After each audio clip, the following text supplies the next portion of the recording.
हम भारतीय राज्य व्यवस्था के बारे में पढ़ेंगे। सबसे पहले भारत का संवैधानिक विकास। भारतीय संविधान का निर्माण क्रमिक विकास का परिणाम है। ब्रिटिश शासन ने साम्राज्य विस्तार की आकांक्षाओं से भारत का आधुनिकीकरण किया तथा पाश्चात्य शिक्षा का प्रसार किया। इस क्रम में भारतीयों ने विकास एवं स्वतंत्रता हेतु ब्रिटिश सरकार से विभिन्न राजनीतिक सुधारों की मांग की।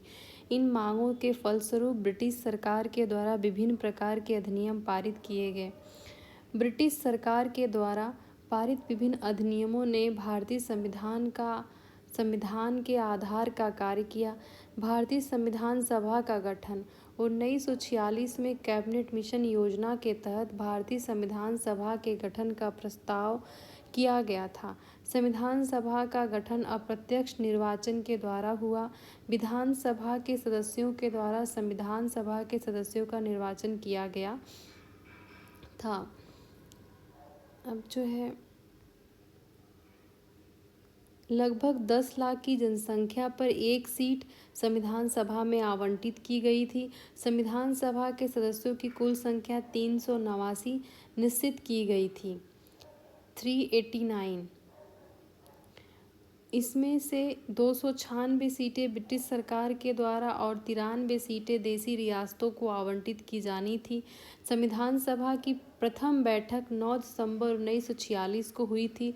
सबसे वरिष्ठ सदस्य डॉक्टर सच्चिदानंद सिन्हा को संविधान सभा का अस्थायी अध्यक्ष चुना गया। 11 दिसंबर 1946 को डॉक्टर राजेंद्र प्रसाद को संविधान सभा का अस्थायी अध्यक्ष चुना गया तथा एच.सी. मुखर्जी को उपाध्यक्ष और बी.एन. राव को संविधान सभा का संवैधानिक सलाहकार नियुक्त किया गया। संविधान सभा में महिला सदस्यों की संख्या 15 थी। 13 दिसंबर 1946 को जवाहरलाल नेहरू ने संविधान सभा में उद्देश्य प्रस्ताव पेश किया, जिसे 22 जनवरी 1947 को सर्वसम्मति से स्वीकार कर लिया गया। अब संविधान सभा की प्रमुख समितियां एवं उनके अध्यक्ष। समितियां कौन कौन सी थीं और अध्यक्ष कौन थे? संघ शक्ति समिति के अध्यक्ष पंडित जवाहरलाल नेहरू, संघीय संविधान समिति के अध्यक्ष जवाहरलाल नेहरू, प्रांतीय संविधान समिति के अध्यक्ष सरदार वल्लभ भाई पटेल, प्रारूप समिति के अध्यक्ष भीमराव अम्बेडकर, मौलिक अधिकारों एवं अल्पसंख्यकों संबंधी समिति के अध्यक्ष सरदार वल्लभ भाई पटेल, राष्ट्रीय ध्वज संबंधी तदर समिति डॉक्टर राजेंद्र प्रसाद थे उसके अध्यक्ष। फिर अब 26 नवंबर 1949 को संविधान सभा के द्वारा संविधान को पारित कर दिया गया। 26 नवंबर 1949 को संविधान सभा के द्वारा पारित किए गए संविधान में 22 भाग, 8 अनुसूचियां और 395 अनुच्छेद थे। वर्तमान में गणना की दृष्टि से भारतीय संविधान में लगभग 465 अनुच्छेद, 25 भाग, 12 अनुसूचियां हैं। संविधान निर्माण में कुल 2 वर्ष, 11 माह और 18 दिन का समय लगा। संविधान सभा की अंतिम बैठक 24 जनवरी 1950 को हुई। 26 जनवरी 1950 को भारतीय संविधान लागू हुआ था। संविधान के लागू होने की तिथि को गणतंत्र दिवस के रूप में मनाया जाता है। 24 जनवरी 1950 को डॉक्टर राजेंद्र प्रसाद को भारत का प्रथम राष्ट्रपति चुना गया। 24 जनवरी 1950 को संविधान सभा के द्वारा 22 जुलाई 1947 को राष्ट्रीय ध्वज और 24 जनवरी 1950 को राष्ट्रीय गीत और राष्ट्रगान को अपनाया गया। अब ये है कि कैबिनेट मिशन योजना के आधार पर भारत के लिए अंतरिम सरकार का गठन किया गया। संविधान के स्रोत। संविधान कहाँ से लिया गया है? ब्रिटेन। संसदीय शासन प्रणाली, एकल नागरिकता एवं विधि का शासन जो है वो ब्रिटेन से ली गई है। संयुक्त राज्य अमेरिका से क्या क्या लिया गया? मूल अधिकार, न्यायपालिका की स्वतंत्रता, न्यायिक पुनरावलोकन का सिद्धांत, उपराष्ट्रपति का पद, राष्ट्रपति पर महाभियोग, उच्चतम व उच्च न्यायालय के न्यायाधीशों को हटाया जाना लिया गया। कनाडा से क्या क्या लिया गया? केंद्र के द्वारा राज्यपाल की नियुक्ति, संघात्मक व्यवस्था, अवशिष्ट शक्तियों का केंद्र में निहित होना आदि है। आयरलैंड नीति निर्देशक तत्व, राष्ट्रपति की निर्वाचन पद्धति, राष्ट्रपति के द्वारा राज्यसभा में मनोनीत सदस्य आदि आयरलैंड से लिए गए हैं। जर्मनी से आपातकाल के दौरान मूल अधिकार का स्थगन आदि। सोवियत संघ से मूल कर्तव्य। दक्षिण अफ्रीका से संविधान संशोधन की प्रक्रिया, राज्यसभा सदस्यों का निर्वाचन आदि। जापान से विधि के द्वारा स्थापित प्रक्रिया लिया गया है। संविधान के महत्वपूर्ण भाग कौन कौन से हैं? संविधान के महत्वपूर्ण भाग 1, जिसमें क्या विषय है? संघ और उनके क्षेत्र। संघ और उनके क्षेत्र, इसमें कौन कौन से अनुच्छेद आते हैं? 1 से लेकर 4 तक का अनुच्छेद आता है। भाग 2 में नागरिकता है, इसमें अनुच्छेद 5 से 11 तक आता है। और भाग 3 में मौलिक अधिकार है और अनुच्छेद 12 से लेकर 35 तक मौलिक अधिकार अनुच्छेद के अंतर्गत आता है। और भाग 4 में राज्य के नीति निर्देशक हैं, और राज्य के नीति निर्देशक जो है 36 से 51 अनुच्छेद तक हैं। और भाग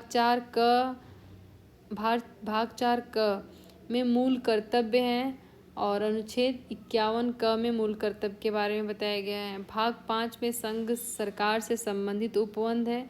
अनुच्छेद 52 से लेकर 151 तक संघ सरकार से संबंधित उपबंध है। और भाग 6 में राज्य से संबंधित उपबंध है, और अनुच्छेद 152 से 237 तक राज्य से संबंधित उपबंध है। भाग 8 में संघ राज क्षेत्र है, अनुच्छेद 239 से 242 तक संघ राज क्षेत्र के बारे में है। भाग 9 में पंचायतें हैं, और अनुच्छेद 243 से लेकर 243 अड़ा तक पंचायतों के बारे में है। और भाग 9 क में नगर पालिका है।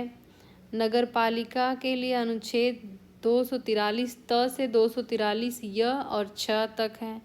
भाग 9 ख में सहकारी समितियां हैं। अनुच्छेद 243 जेड एच से अनुच्छेद 243 जेड टी तक जो है सहकारी समितियों के बारे में है। भाग 11 संघ और राज्यों के बीच का संबंध जो है भाग 11 में है, और अनुच्छेद 245 से 263 तक है। भाग 15 में निर्वाचन है, अनुच्छेद 324 से 329 क तक निर्वाचन से संबंधित है। भाग 17 में राजभाषा है, अनुच्छेद 343 से 351 तक राजभाषा के बारे में है। अनुच्छेद भाग 18 में आपात उपबंध है, तो अनुच्छेद 352 से 360 तक में है, अनुच्छेद में आपात उपबंध के बारे में है। भाग 20 में संविधान का संशोधन है, तो अनुच्छेद 368 में संविधान का संशोधन है। संविधान की अनुसूचियां, हम उनके विषय के बारे में अब पढ़ेंगे। संविधान की अनुसूचियां, पहली अनुसूची राज्य व संघ राज क्षेत्र से संबंधित है, उसमें विषय है। और दूसरी अनुसूची राष्ट्रपति तथा अन्य उच्च पदाधिकारियों के वेतन, भत्ते और पेंशन से संबंधित है। तीसरी अनुसूची शपथ या प्रतिज्ञान के प्रारूप से संबंधित है। चौथी अनुसूची जो है राज्यसभा में स्थानों का आवंटन से संबंधित है। पांचवी अनुसूची अनुसूचित क्षेत्रों और अनुसूचित जनजातियों के प्रशासन और नियंत्रण के बारे में उपबंध है। छठवीं अनुसूची में असम, मेघालय, त्रिपुरा, मिजोरम राज्यों के जनजातीय क्षेत्रों के प्रशासन के संबंध में उपबंध है। सातवीं अनुसूची में संघ सूची, राज्य सूची, समवर्ती सूची में केंद्र एवं राज्यों के मत शक्तियों का विभाजन से संबंधित है। आठवीं अनुसूची भाषा से संबंधित है। नौवीं अनुसूची कुछ अधिनियमों और विनियमों का विधि मान्यकरण से संबंधित है। 10वीं अनुसूची दल परिवर्तन के आधार पर अयोग्यता से संबंधित है। 11वीं अनुसूची पंचायतों से संबंधित प्रावधान है। 12वीं अनुसूची में नगर पालिका से संबंधित उपबंध है।